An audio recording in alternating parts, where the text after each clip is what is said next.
Gaming Bolt presents the 15 most disappointing games of 2016 so far. Some games finally release after years of hype and simply cannot live up to our expectations. These games aren't always bad, but they are disappointing. Here are the 15 most disappointing games of 2016 so far. Shadowrun. Good stealth games are hard to come by, but Shadowrun was poised to add another classic to the genre. Time only moves when you move, which makes every enemy encounter a puzzle the player needs to solve. But frustrating mechanics and lackluster action often hamper what could have been a fantastic stealth game. Agatha Christie, The ABC Murders. This stylish point-and-click adventure game looked to take players on a thrilling journey filled with twists and turns.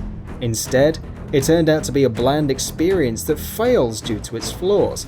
The observation and puzzles have been handled much better by other games, making it yet another adventure game that fails to deliver an interesting narrative or challenging puzzles. Alienation. From the makers of Dead Nation and Resogun, Alienation puts players in the middle of an alien-infested Earth. Swarms of the extraterrestrial foes close in from every side as you rush to gun them down. The action is fast and fun, but it's lacking in depth and variety. Sadly, it's held back by the simplicity of its design, which is also one of its boons. The Technomancer. The Technomancer has the makings of a great action RPG. The setting and various combat stances are all interesting and draw the player in, but poor writing, voice acting, and repetitive battles quickly sour the experience. You can see the great game it could have been hiding underneath the layers and layers of mediocrity, but sadly it can't rise past its flaws. Star Ocean, Integrity and Faithfulness. After waiting years for a new Star Ocean game, fans were not too pleased about how the newest title turned out. The combat system is as fast, fluid and fun as ever, but the story and exploration leave a lot to be desired. For a series as beloved as Star Ocean, it really came as a letdown when it could barely rise above mediocrity upon release. Sherlock Holmes, The Devil's Daughter. The Sherlock Holmes series of video games has been going on for a few years now. Each new entry gives players a new exciting case to work through. They have also gotten better over time, which is why Sherlock Holmes The Devil's Daughter is so disappointing.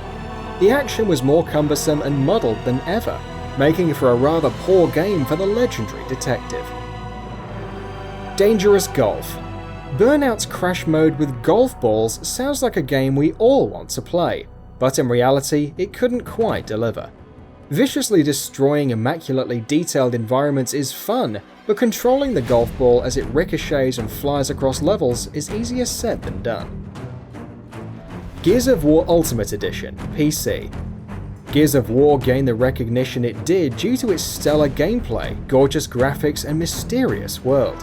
The Ultimate Edition release for PC still had all of this, but it was plagued by performance issues, making the entire game sluggish and unresponsive, which is a problem for such a fast-paced title. Mighty No. 9. Years after the release of the last Mega Man game, fans of the Blue Bomber saw a glimmer of hope, but Mighty No. 9 isn't all it was cracked up to be. The graphics are bland, the characters unoriginal, and the action mundane. It isn't a bad game per se, just an incredibly unremarkable one. Umbrella Corps. Even Capcom knew Umbrella Corps was going to be bad, so they purposely didn't title it as a Resident Evil game. Why mar the franchise's history with a subpar game, right? The bland cover-based shooting and uninventive multiplayer modes don't even feel like a Resident Evil game, but rather a cheap knockoff with subpar modes and ideas. Teenage Mutant Ninja Turtles, Mutants in Manhattan. Platinum has a record with action games. Bayonetta still stands as one of the best character action games ever made, but their recent attempts haven't been as fruitful. The recent Teenage Mutant Ninja Turtles, Mutants in Manhattan looked to give Turtle fans exactly what they've always wanted. But what they actually got was an unresponsive, repetitive hack and slash that required very little finesse. Mirror's Edge Catalyst. The ingenuity and style of the original Mirror's Edge elevated it to a cult classic status. The sequel switched things up, delivering an open world and plenty of filler missions to tackle. Sadly, this only served to highlight the flaws within the game. It couldn't live up to the highs of its predecessor, nor could it fix its flaws, making it even more disappointing. Homefront: The Revolution. Open world games are ambitious by nature, but some can't create a world that feels alive enough and has enough to do to keep players invested. Homefront: The Revolution had a cool setup with plenty of political and social intrigue, but the repetitive nature of the gameplay, less than stellar shooting and plethora of glitches weighed it down. Star Fox Zero. Star Fox finally returned to the living room in 2016, but as Encore didn't live up to expectations.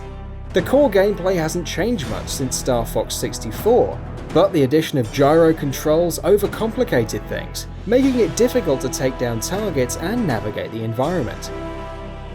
Battleborn. The hero shooter genre is just beginning to blossom, but Battleborn wasn't able to break into the already crowded space. The multiplayer was essentially a first-person MOBA, but because the gameplay was largely built around this, the single player suffered. Missions were throwaway at best, trying their best to be funny and clever, but instead coming off as repetitive and dull.